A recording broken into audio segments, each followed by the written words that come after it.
जंगल की गहराई में एक कहानी पुरानी है। जंगल का राजा जो सब पे भारी है, उसकी दहाड़ में छिपा संदेश है सारा। मैं भी बाघ है अनुभूति का नारा। मैं भी बाघ, मैं भी बाघ, हाँ मैं भी बाघ, मैं भी बाघ, मैं भी बाघ, हाँ मैं भी बाघ। अपनी शक्ति को पहचान, बचाएंगे हम ये पर्यावरण, ये वन। अपनी शक्ति को पहचान। कुल्लू का गोंद जो है निकालना प्रतिबंधित कर दिया गया। अब धावड़े का गोंद निकल रहा है ना। तो अब हम लोग क्या कर रहे हैं, ये हमारे इस एरिया में भी हो रहा है। बिछुआ, सिल्लेवानी, कन्हान, सौंसर, अम्बाड़ा, पांडुरा सब जगह हो रहा है।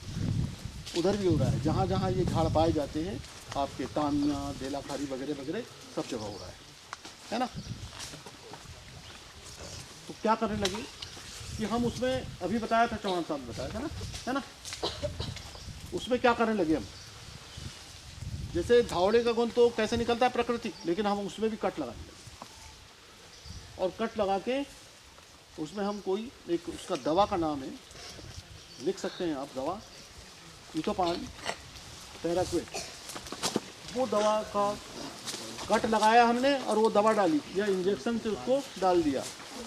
तो उससे क्या होता है, इथोपान पैराक्वेट, इथोपान पैराक्वेट, इथोबाल नहीं, इथोपैन, इथोपान। अच्छा, पान अलग, इथो अलग कर दो, इथोपान। पान तो मालूम है ना, पान क्या होता है, इथो लिख दो उसके सामने, तो इथोपान होगा।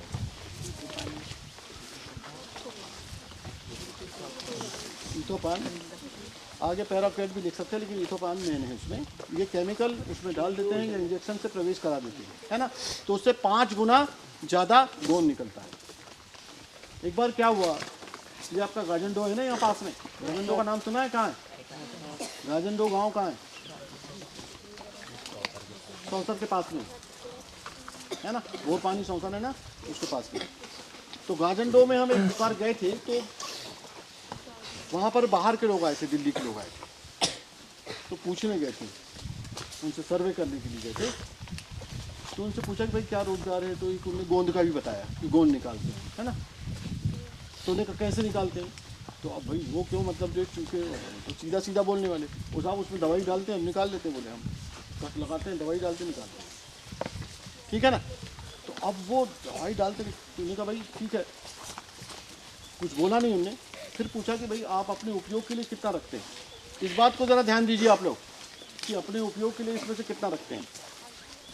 तो बोले नहीं रखते। तो फिर एक ने बोला था पहले रखते थे हम। बोले कब, जब दवाई नहीं डालते थे तब। जब दवाई नहीं डालते थे तब हम अपने उपयोग के लिए रखते थे। तो अब दवाई से क्या हो रहा है, तो बोले नहीं था, वो गलत है, वो तो उसमें पता नहीं क्या क्या होता है, क्या क्या होता है, मतलब उनको मालूम है कि कुछ ना कुछ तो इसमें गलत होता है ना। अच्छा, ये दवाई कौन उपलब्ध करा रहा है भाई, जो व्यापारी है ना वो करा रहे हैं, है ना। वो अपनी दवाई नहीं लाते, वो दवाई जो खरीदते हैं ना वो लोग करवा रहे हैं, है ना।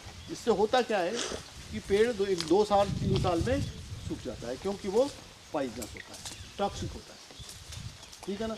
इस तरह से गोंद जो है कि झाड़ जो है विलुप्त होते जा रहे हैं। जितने भी विलुप्त होने वाले झाड़ हैं उनको हम जंगल में काटने के लिए मार्ग निकल, जैसे कि अमलतास, झगड़ा का पेड़ देखा क्या,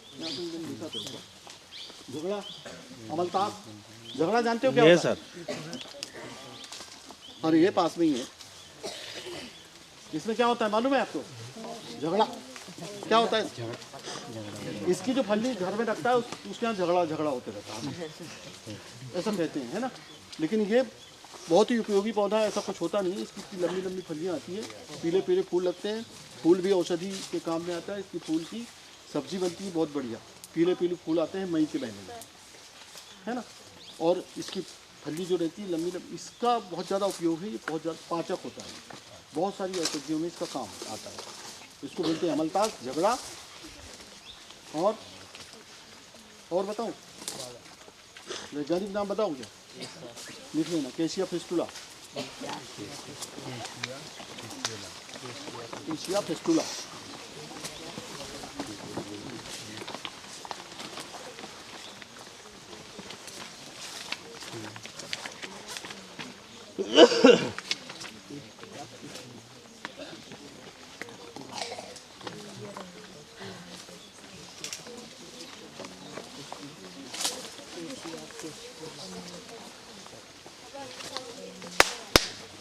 तो जितने विलुप्त, ये भी विलुप्त होने के कगार पे है। ये पौधा है शीशम। शीशम एक क्या बोलते हैं उसको, रोज वुड। शीशम वो शीशम नहीं जो हमारे घर के सामने वगैरह कहीं देखा होगा, रोड साइड लगा रहेगा, उसको बोलते हैं शीशु। जो जंगल में होता है उसको बोलते हैं क्या, शीशम। काला शीशम भी बोलते हैं उसको। वो उसकी लकड़ी सागौन से भी महंगी होती है। काला शीशम बोलते हैं ना। उसमें कहीं अगर आपको मतलब मेरा ख्याल है 4000 की आबादी पे, या जैसे अपन मान के चले 100 में कहीं 1-2 घर में कहीं होगा वो, उसके फर्नीचर। बहुत सुंदर सुंदर काले काले फिगर आते हैं उसमें।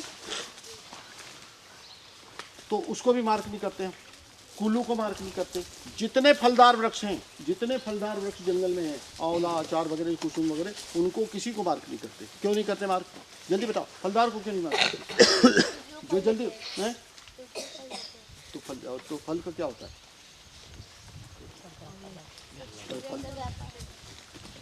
अच्छा जी, सबसे पहले तो उन फलों पर किसका हक है? जंगली जानवरों का। जो पक्षी हैं उनका, पक्षी हैं और जानवर हैं उनका, है ना। तो उनके उपयोग के लिए तो उसको बाद में बचते हैं, तो हम तो उसका व्यापार करते ही हैं, है ना। रोजगार मिलता है उससे, वो नहीं काटते। फलदार वृक्ष नहीं। अच्छा, अब देखिए सबसे अंत में आएंगे अपन, जहाँ पर भीड़ रहती है ना, वो। फिर उसके बाद में जैसे हमारे जंगल के अंदर से या कूप के अंदर से कोई नाला गुजर रहा है ना, तो उसके 20 मीटर इधर और 20 मीटर इधर, दोनों किनारों पर चौड़ी पट्टी छोड़ देते हैं। क्यों छोड़ते हैं? चौड़ी पट्टी, यानी ये जो नाला आ रहा है, नाले के 20 मीटर से चौड़ी की चौड़ी पट्टी इधर छोड़ दी, उसमें कुछ भी नहीं काटते, इधर भी छोड़ दिया। क्यों छोड़ते हैं भाई? पेड़ पौधों को बिल्कुल मिट्टी पहले इसने मुझे कुछ और चॉकलेट इसके पहले मिले कि नहीं मिले? चलो मिट्टी रोकने के लिए कि उसमें मिट्टी ना आए 20 मीटर। और जो जैसे कि हमारी कन्हा नदी है, पेच नदी है, जो वर्ष भर पहले तो बहते रहती थी, अब उसकी धारा टूटने लगी, है ना। ये 1990 तक की बही है, मुझको जहाँ तक याद है। तो इन नदियों के 200 मीटर इस तरफ और 200 मीटर इधर चौड़ी पट्टी छोड़ देते हैं। वो भी इसीलिए करते है ना। अब हम अंत में आ रहे हैं कहाँ? इससे कितना कितना ज्ञान मिला आपको कि भूमि कटाव को रोकने के लिए, नदी को जिंदा रखने के लिए हम ऐसा करते हैं। जंगल को बचाने के लिए क्या क्या करते हैं? जो विलुप्त होने वाली प्रजातियाँ उनको भी छोड़ देते हैं, है ना। जो मिट्टी कटाव रोक, जैसे ढाल है, बहुत तेज ढाल, तो यहाँ पर हम लोग कुछ नहीं करते। अच्छा, जहाँ पर खालिस्तान है जंगल में, खालिस्तान है, गैप बोलते हैं उसको अंग्रेजी में, खालिस्तान है, वहाँ पर हम प्लांटेशन लगाते हैं। क्या करते हैं वहाँ? पौधे लगाते हैं, ठीक है ना, गड्ढे करते हैं। अब जहाँ पर भीड़ है, मान लो यहाँ पर बहुत भीड़ है, ये दिख रही है ना, ये 4-5-6 पेड़ एक साथ दिख रहे हैं। वो 1 2 3 4 5, उसमें एक क्या सागौन का भी है क्या? नहीं है। एक कुसुम का दिख रहा है, कुसुम के बगल में क्या है उधर उस तरफ में? अचार है ना। तो अचार को तो काटना ही नहीं है ना, कुसुम को भी नहीं काटना है। मान लो वहाँ पर यहाँ से कल्पना करो कि साजा के पेड़ लगे, साजा के 2-3 पेड़ लगे हैं, सागौन का ही पेड़ लगा है ना। इधर ध्यान देंगे तो पता है तितली, जितने पंखे वाले सब पूरे कीट होते हैं, मधुमक्खी सब कीट होती है ना, सब कीटों के अंतर्गत आता है ये, है ना। तो कीट क्या करते हैं? इधर देखो, कीट क्या करते हैं हमारे? कीट क्या करते हैं प्रकृति में? बोलते जाओ, जिसको गलत याद देती है सर, मधुमक्खी शहद देती है। और क्या करते हैं कीट? तितली खूबसूरत रहती है। और क्या करते हैं? इतनी फूलों पर और कोई कीट हमारे लिए क्या करते हैं? एक बात ध्यान से सुन लो, कीट अगर जिस दिन समाप्त हो जाएंगे ना तो हम भी खत्म हो जाएंगे। कीड़े खाते हैं। और कोई देखो, प्रकृति ने, ईश्वर ने, तो बात नहीं, ध्यान से सुनो, ध्यान से सुनो। ईश्वर ने प्रकृति में जितने भी जीव जंतु बनाए हुए हैं और जितनी भी वनस्पतियां बनाई हैं, एक दूसरे से जुड़े हुए हैं। अगर एक है तो दूसरा है, एक नहीं है तो दूसरा नहीं है, बिल्कुल पक्का। एक वैज्ञानिक है अल्बर्ट आइंस्टीन, उन्होंने कुछ साल पहले ये बताया था, बहुत महान वैज्ञानिक हुए हैं अल्बर्ट आइंस्टीन, है ना। उन्होंने ये आवाज़ नहीं, बार बार अल्बर्ट आइंस्टीन ने ये बताया था कि अगर मधुमक्खियाँ इस संसार से समाप्त हो जाए तो उसके 3 या 4 साल बाद में सारा का सारा जीवन, यानी जितने जीव जंतु है सब समाप्त हो जाएंगे। बता रहा हूँ, धीरज रखो। तो अब मधुमक्खियाँ भी कीटों में आती है। क्या होता क्या है कि जितने भी कीट होते हैं, है ना, जितनी वनस्पतियां हैं, वनस्पतियां मतलब पेड़ पौधे, उनमें से 75% पेड़ पौधों की वनस्पतियों का परागण यानी पॉलिनेशन, जो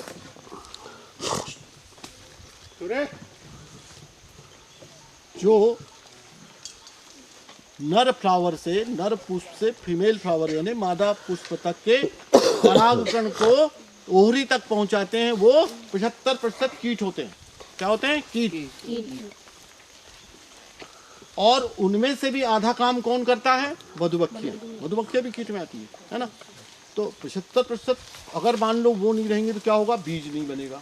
बीज नहीं बनेगा तो हमारी भोजन की थाली छिन जाएगी, नहीं रहेगी भोजन नहीं कर पाएंगे।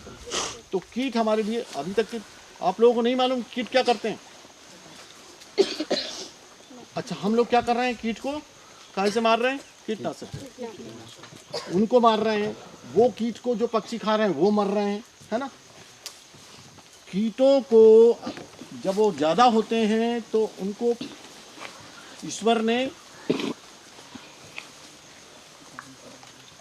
उसको कैसे कम करता है? पक्षी कैसे बोला? धीरे धीरे बोलते हो, चूक जाओगी चकले। जब कीट ज़्यादा होंगे तो उसको मतलब जो है प्रकृति ने किसको बनाया है? पक्षियों को बनाया है। उनको बैलेंस करने के लिए क्या बनाया है? पक्षियों को बनाया है। हमको बैलेंस करने की ज़रूरत नहीं है उनको, कीटनाशक डालें। कीटनाशक से क्या होता है? कीट तो मर ही रहे हैं और उसके साथ साथ पक्षी भी मर रहे हैं। उसके साथ साथ जो ज़मीन के अंदर बहुत सारे सड़ाने वाले जो छोटे छोटे जीव जंतु, केचुआ वगैरह, ये सब सारे के सारे मर रहे हैं। केचुए का मालूम कितना महत्व है? केचुआ क्या करता है?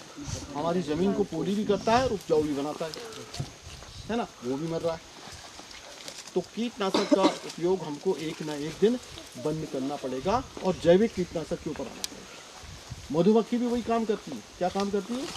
परागण का। वो भी पहले हमारी बाड़ियों में लगती थी। यहाँ बाड़ियाँ होगी ना, बाड़ियाँ किसको कहते हैं? घर के पीछे जो होती है बाड़ी, बाड़ियों में मधुमक्खी लग जाया करती थी, छोटी बाड़ी। वो आजकल नहीं दिखती। क्यों नहीं कितनी? तो तुम्हारे यहाँ कीटनाशक का उपयोग कम हो रहा है। जहाँ कीटनाशक का उपयोग ज़्यादा हो रहा है वहाँ सब समाप्त हो गए पूरी तरह, ठीक है ना। बड़ी मधुमक्खी भी समाप्त होगी। मधुमक्खी की कितनी प्रजातियाँ पाई जाती हैं दुनिया में? 20,000। उसमें भी लिखा होगा 20,000 पाई जाती है। उसमें से 5 प्रजातियाँ शहद उत्पादित करती है और वो 5 प्रजातियाँ हमारे छिंदवाड़ा जिले में हैं। कौन सी है? भौर बड़ी वाली, सतपुड़िया, बहुत ऊपर लगती है झाड़ों में। सतपुड़िया ज़मीन के अंदर या ओले झाड़ों में। फिर उसके बाद में सतपुड़िया के बाद में मोरस आती है। मोरस छोटी वाली, वो हमारी घरों की बाड़ियों में छोटे छोटे झाड़ों में लगती है ना। उसके बाद में आती है बड़ी कोथी। बड़ी कोथी भी करीब 1 पाव से आधा किलो शहद देती है। फिर बड़ी कोथी आ गई। उसके बाद में छोटी कोथी आती है। बड़ी कोथी भी लगती है कहाँ? पोले झाड़ों में। छोटी कोठी भी पोले झाड़ों में, उसमें 50 ग्राम से लेके 100 ग्राम छोटी कोठी, है ना। इस प्रकार से पांचों। हमारे यहाँ पर जो बड़ी कोठी होती है वो अम्बाड़ा के जंगलों में पाई जाती है और महादेव की पहाड़ियों में, बाकी इधर बड़ी कोठी नहीं है। उसी का शहद जो है करीब करीब 20,000 रुपये किलो तक बिकता है। किसका? बड़ी कोठी का। तो शहद भी उत्पादित करती है वो। अच्छा एक बात बताएं कि दुनिया में शहद का उत्पादन करने वाला और शहद का निर्यातक सबसे बड़ा देश कौन सा है? कैसे बोला? मालूम है क्या? सबने बोल दिया, है ना। वास्तव में सही है, भारतवर्ष में सबसे ज़्यादा शहद का उत्पादन होता है, यानी कृत्रिम रूप से, प्राकृतिक रूप से नहीं, और निर्यात भी उसका होता है, ठीक है ना। अच्छा अब एक बात बताइए आप, यहाँ से अपन सीधे कूदते हैं कहाँ? पक्षियों पे। पक्षी क्या करते? पक्षी क्या करते हैं हमारे लिए? एक तो क्या करते है ना, उनका काम एक है कीटों को बैलेंस करना, दूसरा बहुत सारे जंगली जानवरों के वो भोजन भी है, और बहुत सारे वो किसको, जैसे मोर है या उल्लू है, उल्लू क्या खाता है? सांप को भी खाता है, छिपकली को भी खाता है, और जो बाज है वो भी सांप को खाता है, मोर भी सांप। यानी अगर प्रकृति में ज़्यादा अगर सांप होंगे तो उसको बैलेंस करने वाला कौन है? पक्षी, बहुत सारे पक्षी, है ना। तो अलग अलग मतलब जो है तरह से पक्षी जो है। अच्छा चूहे ज़्यादा होंगे तो उसको बैलेंस करने वाला कौन है? सांप, बिल्ली। तो प्रकृति में सब। अच्छा मान लो मानव ज़्यादा हो गए तो उसको बैलेंस करने वाला कौन है? महामारी। बिल्कुल सही बोला जी, बहुत बहुत बढ़िया, बहुत अच्छी बात। ये महामारी लगातार, तो ईश्वर जो है कभी भी किसी की अति बर्दाश्त नहीं करता, ठीक है ना। पक्षियों का एक और काम है, पक्षियों का जो है बीजों का फैलाव, सीड डिस्पर्सल बोलते हैं उसको, वो खाते हैं और निष्ठा के साथ अपने जहाँ पर भी डालते हैं वहाँ उगाता है वो, है ना पक्षी, ठीक। अच्छा आप वो तो वो क्या चलो जो वो कौन है, वो बिहारी बारी वाले के टाइगर जो है ना, इससे अपने नाखून भी पहने करता है, बार बार घिसता है ना तो पहने होते हैं। अच्छा आप लोग ये बताएं कि पशु और पक्षी, ये पशु पक्षी में कौन सुंदर होता है? मतलब मेल होता है या फीमेल? क्यों मेल क्यों होता है सुंदर इसमें, पक्षियों में, पशुओं में? क्या कारण है भाई? बिल्कुल छोटा सा कारण है।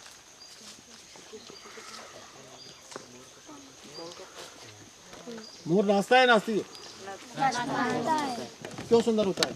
देखिए क्या है कि जो फीमेल जो होती है ना, उसके ऊपर क्या होती है, वंश को बढ़ाने की जवाबदारी होती है।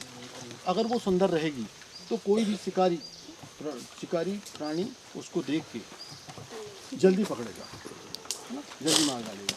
तो इसलिए उसमें क्या है कि मेल का एक त्याग है ना, त्यागी कहलाएगा कि नहीं, कि वो सुंदर होता है उसको भले ही चाहे खा ले, है ना, लेकिन वंश बढ़ना चाहिए, है ना। तो क्या है ये सुरक्षा। और मानव में ऐसा क्यों नहीं होता? मानव अपना घर बना लेता है, मनुष्य, है ना, वो अपनी सुरक्षा खुद कर लेता है, वो अपनी सुरक्षा खुद नहीं कर सकते, उनके घोंसले होते हैं, खुले होते हैं, अंडे जहाँ देते हैं वो, है ना। तो पशु पक्षियों में मादा उतनी सुंदर नहीं होती जितना मेल सुंदर होता है, ठीक है। दूसरा एक रोचक जानकारी, एक बया पक्षी होता है, बया पक्षी जो छिंद वगैरह रहती है ना, बहुत संक्षिप्त में बता रहा हूँ मैं, छिंदी के झाड़ होते कि नहीं, बबूल के झाड़ होते हैं, ऐसे लटका रहता है ना एक घोंसला, वो बया पक्षी होता है, बया पक्षी होता है ना। और वो बया पक्षी जो है घोंसला बनाता है, उसमें से वो मतलब दोनों पेयर में रहते हैं, नर मादा, है ना। तो कौन सा पक्षी बनाता है घोंसला? नर बनाता है। बहुत चल गया यार तुक्का, नर, है ना। तो नर बनाता है, चॉकलेट देना पड़ेगा, हक तो बनता है सर। नर बनाता है ना, नर घोंसला बनाता है और उसकी मादा जो है उसका सुपरविजन करती है ना। नर इधर देखो ध्यान से, नर घोंसला बनाता है, मादा उसका बार बार सुपरविजन करती है। आधा बनाया उससे, मादा गई, देखा, पसंद नहीं आया, रिजेक्ट। फिर दूसरा बनाता है बेचारा, फिर गई, फिर रिजेक्ट, फिर तीसरा बनाता है। उसी में लाइक करा। मजबूरी है उसकी कि उसको बनाना ही बनाना है, भले वो 4 बार में बने या 5 बार में बने, लेकिन अच्छा बनना चाहिए। ठीक है ना। तो जब वो बन जाता है और उसको अच्छा लगता है मादा को, तब वो संतुष्ट होती है और वो फाइनल होता है ना। तो ऐसा क्यों होता है भाई? ऐसा क्यों होता है? ऐसा क्यों करती है मादा? ऐसा क्यों करती है? सर अंडे देने के लिए। हाँ, वो उसको चाहिए सुरक्षा, अंडों की सुरक्षा चाहिए, है ना। तो सुरक्षित रहें इसलिए वो बार बार। और उसको अगर आप देखेंगे तो दुनिया में उसके जैसा कोई कलाकार नहीं होगा, क्योंकि वो घोंसले आप गौर से देखिए, ध्यान से, नज़दीक से जाके, तो कलाकारी आपको कहीं पर आपको दिखाई नहीं देगी, है ना। तो जो और एक ही प्रकार के उसके तार रहते हैं, पता नहीं कहाँ से लाते हैं, कौन से है वो ज़्यादा, जो मिक्स, जैसे चिड़िया घोंसला बनाती है तो वो मिक्स कर देती है, कहीं से यहाँ का उठाया उनने, कहीं यहाँ से क्या उठाया, या दूसरी, वो एक जैसे रहते हैं। और उसके बाद जो है वो घोंसले रहते हैं मालूम, वो वाटर प्रूफ होते हैं, पानी उसके अंदर नहीं जाता। लेकिन एक बात जरूर है कि जैसे अपन ने जैसे गाड़ी वाड़ी धोते कि नहीं, उससे पाइप डालो तो चला जाएगा वो। क्यों चला जाएगा? कि भाई उसको प्रेशर से पड़ेगा ना पानी। उसमें क्या है, पानी जब ऊपर से गिरता है तो वो पूरा का पूरा पानी नीचे आ जाता है, सब जाता है ना। अब चलिए प्रवासी पक्षी के बारे में बताते हैं थोड़ा सा। प्रवासी पक्षी कौन से होते हैं? जो बाहर से, जो साइबेरिया और ठंडे प्रदेश से, बस ये अंतिम है, जो एक रोचक जानकारी है भी, जो बाहर से आते हैं हमारे यहाँ, है ना। कहाँ से आते हैं ये? साइबेरिया, रशिया, जहाँ पर बहुत ज़्यादा ठंडे प्रदेश है। वहाँ से क्यों आते हैं? क्योंकि ठंड के दिनों में वहाँ का तापमान कहाँ चला जाता है? -20, -30 डिग्री, यानी ठंडा बहुत हो जाता है, बहुत ठंडा हो जाता है वहाँ, है ना। तो वहाँ से आते हैं ये, प्रजनन वो वहीं करते हैं, रिप्रोडक्शन वहीं करते हैं, यहाँ पर आते हैं, यहाँ पर भोजन खाते हैं वो, है ना। और कितने दूर चलते हैं वो? ध्यान से सुनिए, बहुत सारे, 20,000 किलोमीटर, 30,000 किलोमीटर, 25,000, 40,000, 90,000, 96,000, 1,00,000 किलोमीटर, है ना। एक एग्जाम्पल है, नाम है उसका अमूर फाल्कन, पक्षी का नाम, वो अपने यहाँ आता है। लिखो नाम उसका, नाम 96, नोट करो। अमूर फाल्कन, अमूर फाल्कन। नाम नोट करो बेटा, करो नोट, जल्दी जल्दी करो। अमूर, अमूल मत करो, अमूर, अमूर, अमूर falcon, falcon, अमूर,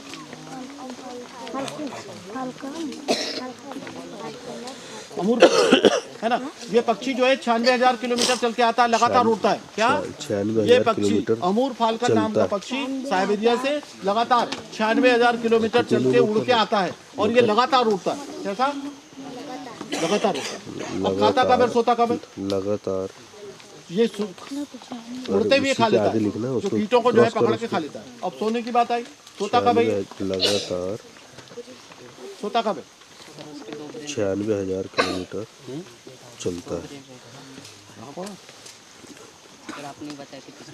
very good, very good, याद आता है। ये लो, लिखो, लिख दिया।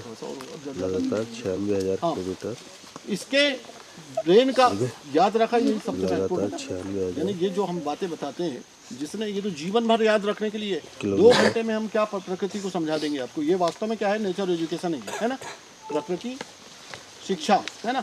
इसके इसका जो ब्रेन होता है ना, वो दो भागों में बटा होता है।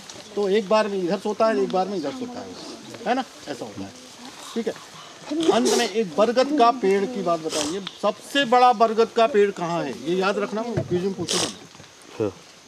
सबसे बड़ा बरगद का पेड़, दुनिया का सबसे बड़ा बरगद का पेड़ कहाँ पर है? कहाँ पर है?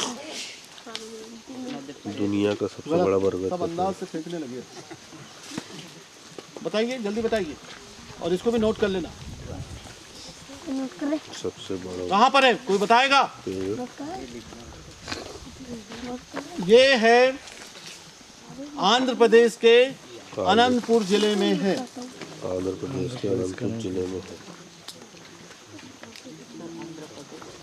अनंतपुर जिले।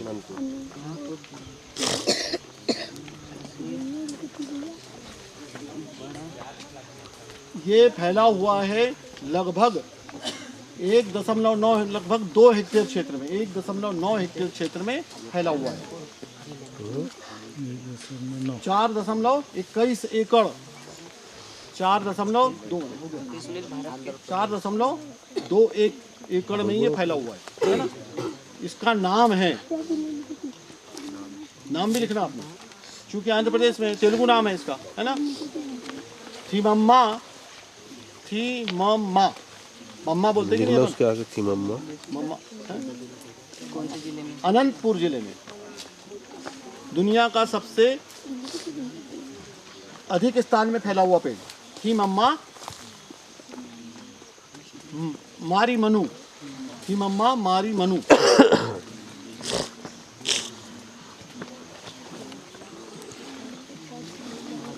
थी मम्मा मारी मनु।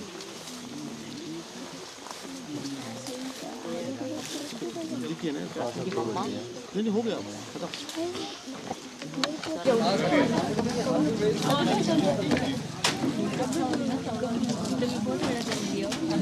आपण सगळे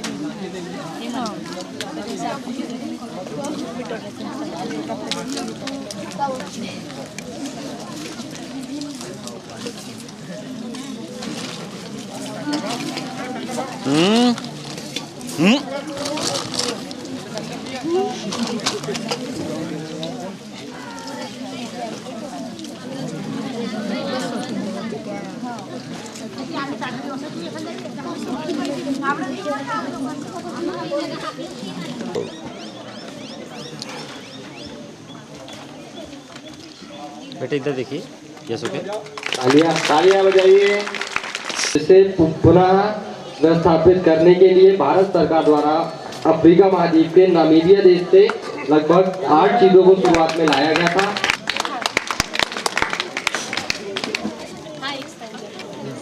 बेटा जैसे कि रेडी।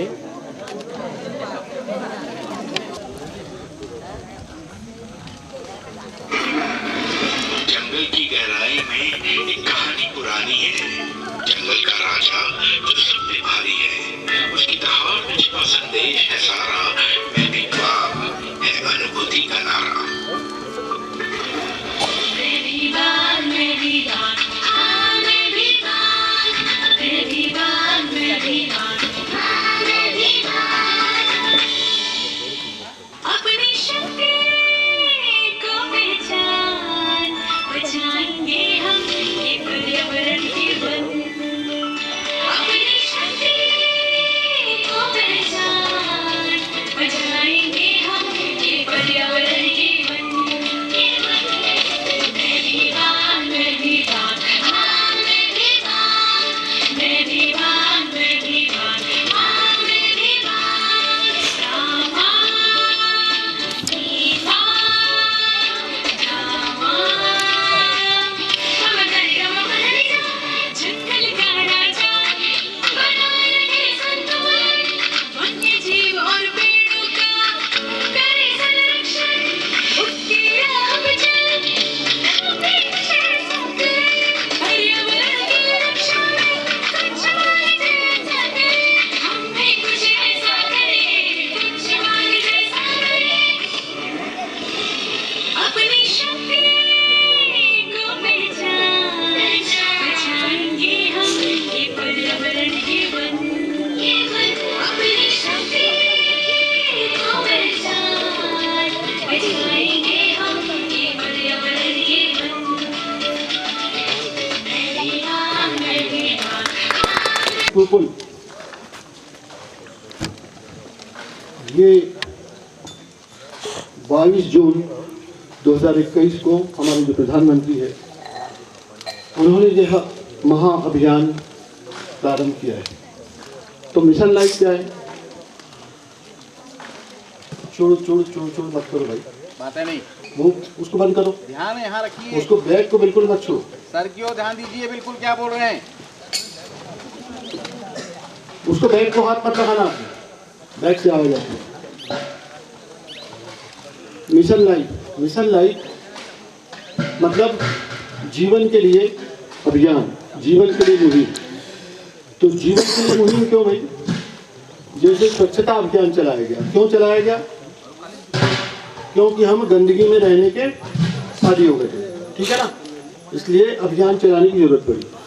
इसलिए जो हमारी जो जीवन शैली है वो एकदम बिगड़ चुकी है, वो प्रकृति के अनुरूप नहीं है, पर्यावरण के अनुरूप नहीं है, ठीक है ना। तो क्यों नहीं है? मेरी तरफ ध्यान देंगे, उधर कैमरे तरफ नहीं है ना।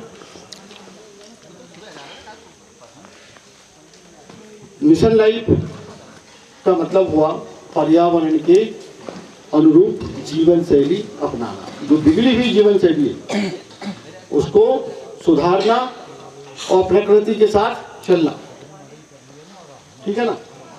तो कैसे चलेंगे हम? इसमें वन क्षेत्र ही नहीं आते हैं।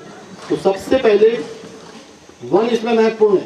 तो सबसे पहले क्या करना है हमको? वनों की कटाई, आवाज नहीं करोगे? वनों की कटाई, अवैध कटाई को रोकना। इसके लिए आपकी जवाबदारी है कि जागरूकता लाना। इधर ध्यान देंगे आप लोग। वनों की अवैध कटाई को रोकना, जागरूकता लाना। कोई भी वन्य प्राणी है, उसका कोई शिकार करता है तो उसके बारे में वन विभाग को सूचित करना, ठीक है। तो हमारा टाइगर के बारे में मालूम है ना आपको। जैसा टाइगर पर्यावरण की सुरक्षा करता है या संरक्षण करता है, वैसे ही आपको बनना है, ठीक है ना। नंबर 1। नंबर 2 ये देखिए, यहाँ पर जो है हमारा धार्मिक स्थल है, ये कुछ पर्यटक स्थल भी बन गया है, क्योंकि बहुत सारे लोग पिकनिक बनाने आते हैं यहाँ पर और हर दिन आते हैं। तो प्लास्टिक के जो गिलास है या पॉलीथीन है वो यहाँ पर छोड़ जाते हैं। सिंगल यूज प्लास्टिक का उपयोग हमको बंद करना है। जो रिसाइकिल हो जाए ऐसे प्लास्टिक का उपयोग करना है, ठीक है ना। उसके बाद जैसे कि हम बर्तन मांजते हैं, बर्तन धोते हैं ना, तो जो बड़े बड़े बर्तन हैं उनको क्या करना है? पहले से ही पानी डाल के रख देना। क्यों रखना है भाई? आप लोग बताएं क्यों रखेंगे? हाँ, वो सूख जाते हैं तो वो कम पानी में धुल जाते हैं, वो है ना, पानी थोड़ा सा डाल के रखें। उसके बाद जैसे कि कभी जो है रास्ते में यदि हम फोर व्हीलर पे हो या 2 व्हीलर पे हो, तो जहाँ पर रेड सिग्नल आता है और जहाँ रेलवे क्रॉसिंग आती है वहाँ पर गाड़ी को बंद कर देना। उससे क्या होगा?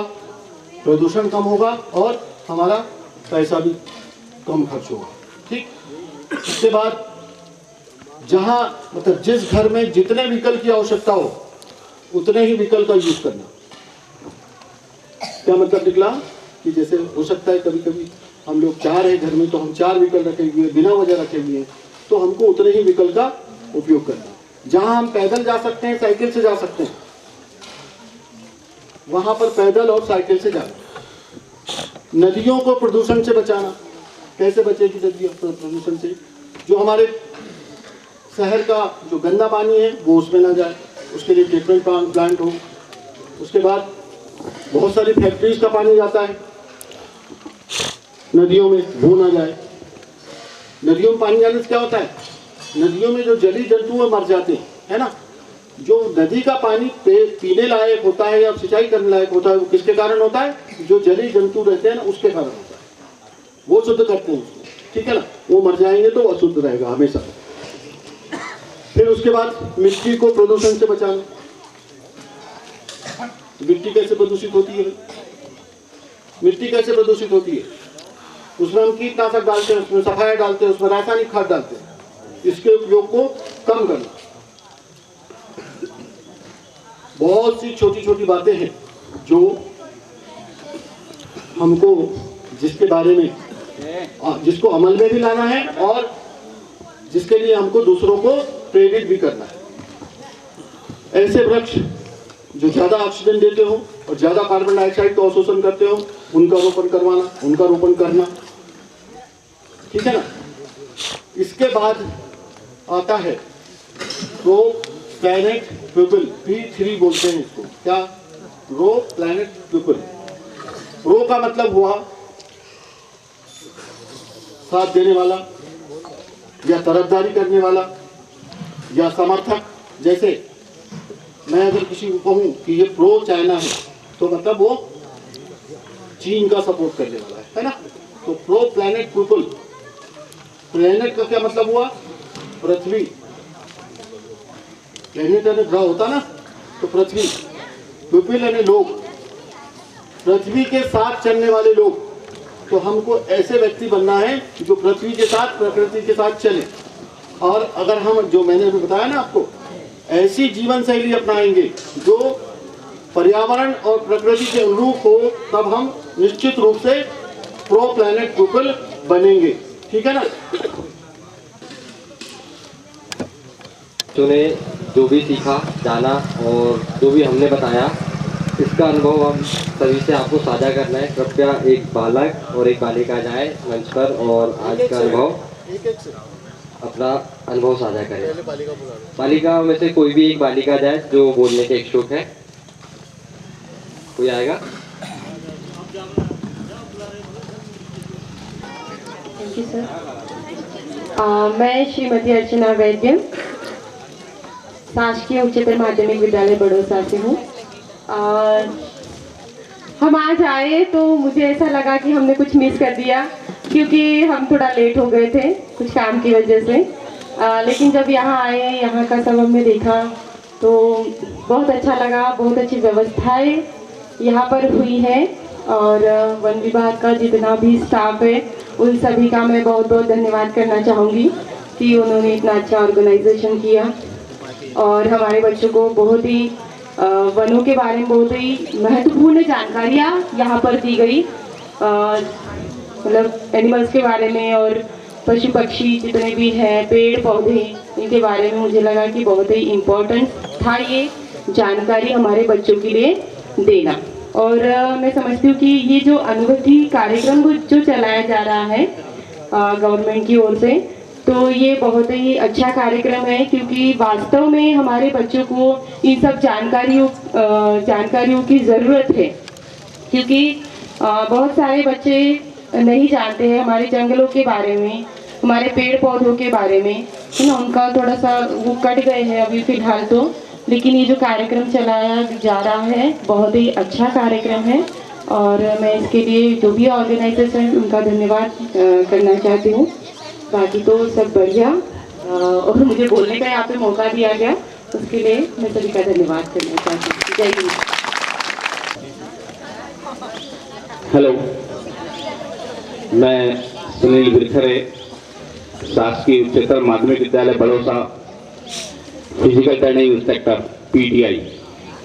मैं यहाँ पर उपस्थित हमारे रिटायर्ड DFO साहब, रेंजर साहब और जितने भी हमारे जो वन विभाग के गार्ड है, उन सबका मैं यहाँ पर सहृदय से धन्यवाद देता हूँ कि आप प्रतिवर्ष यहाँ पर जो अनुभूति कार्यक्रम हमारे बच्चों को जो मार्गदर्शन देते हैं, उससे हमें बड़ी हमारे देश के लिए एक चुनौती है कि आज जो हम ग्लोबल वार्मिंग से हम जो जूझ रहे हैं और हमें हमारे विश्व को, हमारे भारत देश को कैसे बचाना है, और ये जो हमारी प्रकृति है ये हमारी धरोहर है, निःशुल्क है, गॉड गिफ्ट है, उसको हमें सराहना समझना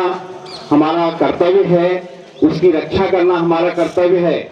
आज जो जमीन, जल, जंगल, पहाड़, पर्वत, आसमान, ये जितना भी है ये सब हमारा है और हम जितना अधिक अगर उसे सजा के रखेंगे, संभाल के रखेंगे, तो हमें उसे लाभ होगा। आज हम अपने स्वयं के पैरों पे कुल्हाड़ी मार रहे हैं, यानी कि वृक्षों को काट रहे हैं तो हमें उसको कटाई को रोकना है, जमीन की खुदाई को रोकना है, मिट्टी, रेती, गिट्टी, ये जितना भी जो खनन हो रहा है उस पर हमें प्रतिबंध लगाना है। ये भी हमारे लिए, हमारी धरोहर का नुकसान जो हो रहा है ये ग्लोबल वार्मिंग के तहत है। एक समय ऐसा आएगा, आज हम देख रहे हैं कि समय पर न वर्षा होती है, न ठंड पड़ती है, न गर्मी पड़ती है। गर्मी में वर्षा होती है, ठंडी में गर्मी पड़ती है। तो ये ग्लोबल वार्मिंग के ही कारण है। मतलब तापमान जो है वो दिन प्रतिदिन बढ़ते जा रहा है। तो हमें वनों की रक्षा करना, जीव जंतुओं की रक्षा करना, और किसी भी प्रकार का अगर जो अवैध धंधे करते हैं तो उसके सभी जगह पर टोल फ्री नंबर दिए गए हैं हमारे वन रक्षक जी से आप लोग संपर्क करके, उन पर फोन करके आप लोग उनसे अपनी शिकायत करें कि भाई जो अवैध धंधे कर रहे हैं उनको रोकना चाहिए। हमें अपने देश की धरोहर को बचाना है और हमें इस अनुभूति कार्यक्रम से यही शिक्षा प्राप्त करनी चाहिए। मैं भी 5 वर्ष से यहाँ पर आ रहा हूँ, मुझे भी बहुत अच्छा लगता है इस अनुभूति कार्यक्रम के माध्यम से।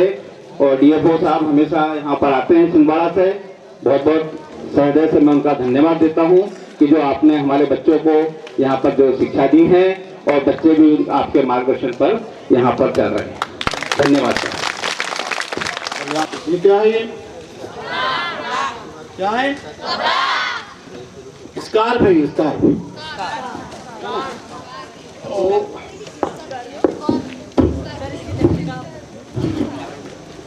स्कार्फ से बैग बनाना। स्कार्फ रहता है ना हमारे पास, गमछा रहता है, तो गमछा लंबा रहता है, उसको हम क्या कर सकते हैं, वर्गाकार बना सकते हैं डबल करके, है ना। ये स्कार्फ है बेटा, ये स्कार्फ से सर जो है वो बता रहे हैं कि इसमें बैग बना सकते हैं। स्कार्फ से बैग बनाना, इस स्कार्फ से बैग बना सकते हैं, बैग है ना। आप ध्यान से देखते जाइए।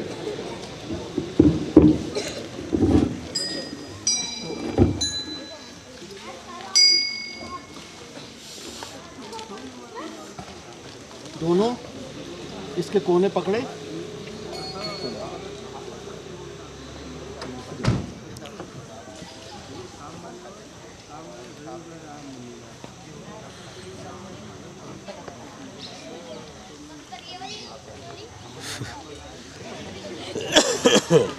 ये देख लिया आपने दोनों कॉर्नर पे, अपन नहीं करना,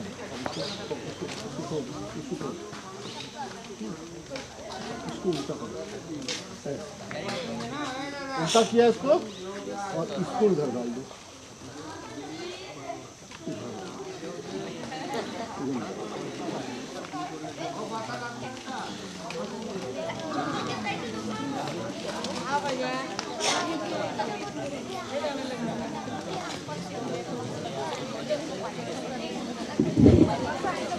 बेटा बात नहीं करो, है ना, देख लो सर क्या सिखाए।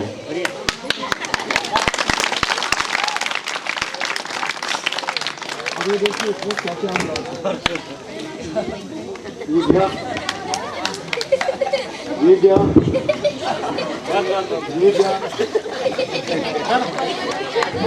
है।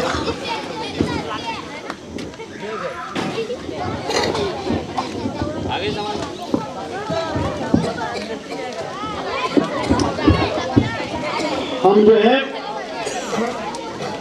प्लास्टिक की थैली या पॉलीथीन का उपयोग ना करते हुए हम लोग जो है ये हमेशा साथ में रख, चुनरी से भी बन सकता है, क्या चुनरी है आपकी, इससे भी बन सकता है ना। धन्यवाद।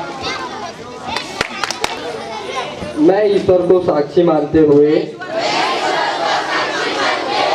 निष्ठापूर्वक शपथ लेता हूँ कि मैं वन्य और वन्य प्राणियों एवं पर्यावरण के संरक्षण हेतु अपना सर्वश्रेष्ठ योगदान दूंगा। मैं अपने स्वयं अपने घर अथवा खेत में वृक्ष लगाऊंगा।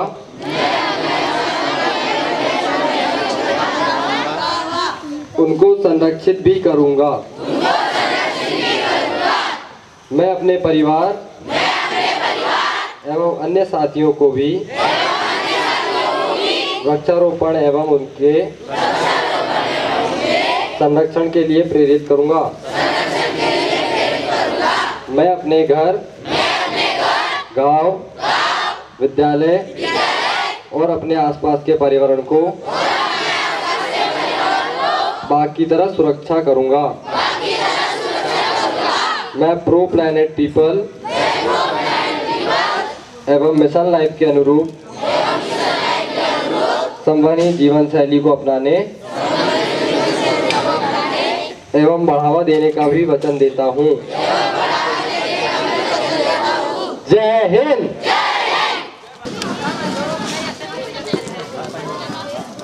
बेटा इधर देखो। तालियां बजाते रहे। मैडम जी हाथ लगा लीजिए ना।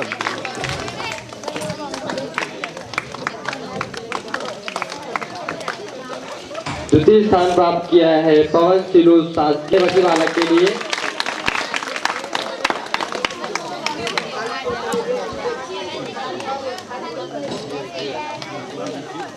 और प्रथम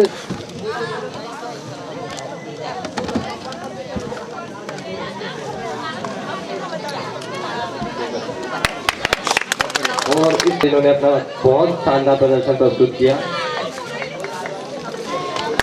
जोरदार तालियों से इसका उनका उत्साहवर्धन करें।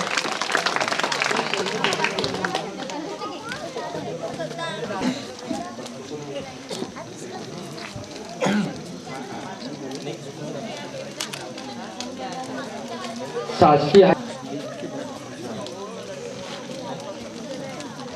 तालियां बजते रहने चाहिए। शासकीय माध्यमिक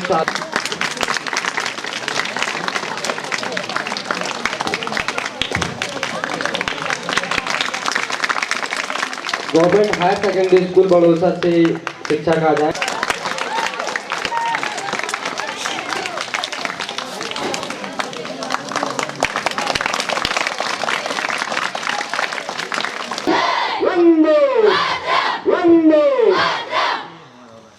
चलिए बैठ जाइए बैठ जाइए बैठ जाइए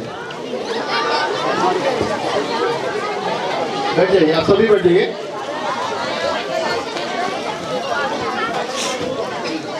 तो आज के हमारे अनुभूति कार्यक्रम में वन परिक्षेत्र अधिकारी कन्हान के नाते सभी लोगों का तहे दिल से शुक्रिया अदा करता हूं और एक आप लोगों के कारण ही एक सफल आयोजन हुआ।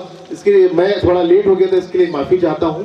कुछ एक आवश्यक कार्य आ गया था, इसके लिए माफी चाहता हूं। और मैं आप लोगों से उम्मीद करता हूं, टीचर से भी और सभी बच्चों से, कि अगले साल दुगने उत्साह के साथ हम यहाँ पे इकट्ठा होंगे और आप लोग वैसे ही एंजॉय करेंगे जैसे आज आप लोगों ने एंजॉय किया था। सबको मजा आया ना बच्चों? तो कोई भी बच्चा अपने मन से यहाँ से बाहर नहीं जाएगा। अभी बस आ रही है ना? बस आ गई है, तो बस सभी बच्चे ये एश्योर कर लेना कि सभी बच्चे जो हैं बस में बैठ गए ना, उसके बाद ही रवाना कर दो। सभी को मेरी तरफ से बहुत बहुत धन्यवाद। Thank you very much.